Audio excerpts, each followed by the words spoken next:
खुलासा में आपका स्वागत है। आज हम बात करते हैं बिहार में चुनावी चौसर की। बिहार में चुनाव अब सामने है और ऐसे में विपक्षी नेता चुप कैसे बैठेंगे। आरजेडी नेता और विपक्ष के बिहार विधानसभा के लीडर तेजस्वी यादव ने इस चौसर पर अपनी चाल चलनी शुरू कर दी है। आज उन्होंने आरजेडी कार्यालय के बाहर नीतीश कुमार से 5 सवाल पूछे हैं। इसके लिए उन्होंने एक पोस्टर लगाया है, पोस्टर भी खुद टांगा है। इस पोस्टर में उन्होंने बिहार लौटे श्रमिकों को लेकर के 5 सवाल पूछे हैं। तेजस्वी यादव आज अचानक आरजेडी ऑफिस पहुंचे और खुद पोस्टर लगाने के लिए सीढ़ी चढ़ गए। तेजस्वी यादव ने समर्थकों की मदद से आरजेडी कार्यालय के बाहर श्रमिकों के मुद्दे पर खुद पोस्टर लगाया और नीतीश कुमार पर कई सवाल दागे। नीतीश कुमार से उन्होंने पूछा है कि नीतीश कुमार बताएं कि बिहारी श्रमिक गुंडे क्यों दिख रहे हैं उनको, उन्हें बिहार के श्रमवीर अपराधी क्यों लग रहे हैं, उन्होंने मजदूर भाइयों को लुटेरा क्यों कहा है, उन्होंने श्रमिकों को रोजगार देने से इनकार क्यों किया है, बेरोजगारों का अपमान क्यों किया है। तेजस्वी यादव ने इस पोस्टर के सहारे नीतीश कुमार पर जमकर हमला बोला है। साथ में उन्होंने यह भी कहा है कि नीतीश कुमार शर्म करें, माफी मांगे बिहार की जनता से। और उन्होंने ये भी कहा है कि 7 जून को जब वर्चुअल रैली एनडीए की तरफ से की जाएगी, उससे पहले 11 बजे आरजेडी के तमाम कार्यकर्ता, नेता और बिहार के श्रमिक थाली पीटकर अपना विरोध जताएंगे। भाई थाली पीटेंगे सुबह 11 बजे से लेकर के ठीक 11 मिनट तक, यानी 11:11 तक, यानी 11 मिनट तक थाली पीटने का काम है।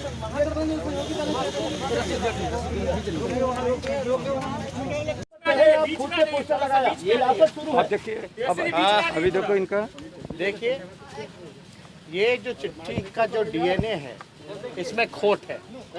इस चिट्ठी में साफ तौर पे हम कह सकते हैं विश्वासघात है हर एक शब्दों में। इस चिट्ठी में पूरी तरीके से बेशर्मी है और ये जो चिट्ठी है ये केवल एक विभाग द्वारा ही चिट्ठी नहीं है, बल्कि ये नीतीश कुमार जी के अंतरात्मा की उपज है।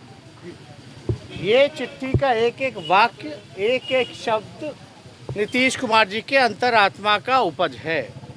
देखिए, नीतीश कुमार जी के 2 तरीके हैं काम करने के, एक पीठ पे खंजर भोंकना और दूसरा किसी और के कंधे से बंदूक चलाना।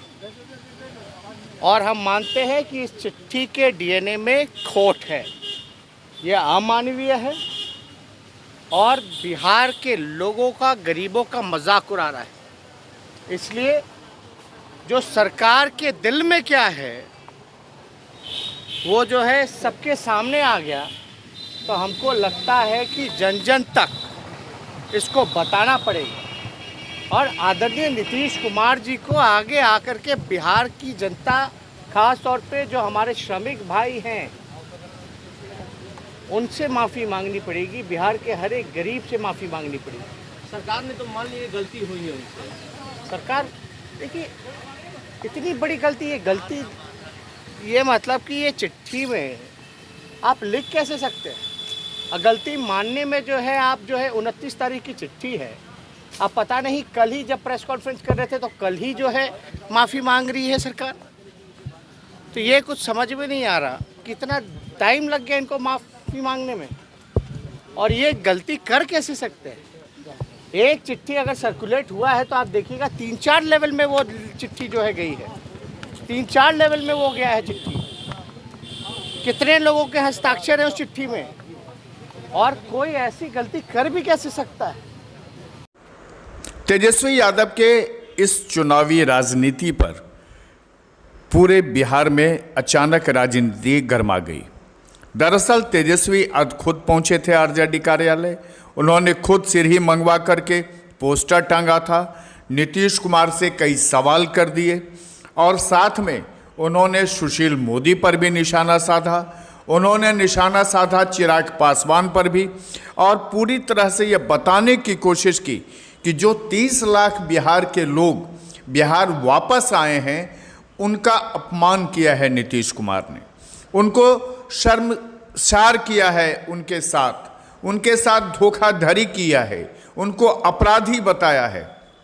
और इन्हीं सब मुद्दों को लेकर के जब तेजस्वी का रुख आक्रामक हुआ तो भला एनडीए के नेता इस पे चुप कैसे रहते। एनडीए के लोगों ने भी तेजस्वी पर निशाना साधा, लेकिन तेजस्वी का रुख इतना आक्रामक है कि बाकी लोग थोड़े से नीचे आ गए हैं। तेजस्वी चूंकि सामने चुनाव है और बिहार में 30 लाख नए वोटर बनने हैं और इन वोटरों तक अपनी पहुंच बनाना चाहते हैं, उनकी जो पीड़ा रही है प्रवासी मजदूरों की, उस पीड़ा के वो भोक्ता बनना चाहते हैं। और यही वजह है कि तेजस्वी चाहते हैं कि वो 30 लाख लोग, चाहे वो किसी जाति धर्म के हों, वो आरजेडी से जुड़ें, उनके महागठबंधन से जुड़ें। हालांकि महागठबंधन के नेता तेजस्वी के इस चुनावी चौसर में उनके साथ नहीं हैं, लेकिन तेजस्वी का जो ये रुख है आक्रामक है। इस आक्रामकता को देखते हुए बिहार के सूचना जनसंपर्क मंत्री नीरज कुमार ने भी तेजस्वी पर हमला किया, साथ ही लालू यादव पर भी निशाना साधा है। नीतीश जी का दो ही काम है राजनीति करने का, दो ही तरीका है। पहला है कि पीठ में छुरा घोंपना और दूसरे कंधे पर रखकर बंदूक चलाना। छुरा, बंदूक, हथियार। तेजस्वी यादव, आपके पिता तो इस अपराध जगत के महामंडलेश्वर हैं, दीक्षा दिया है।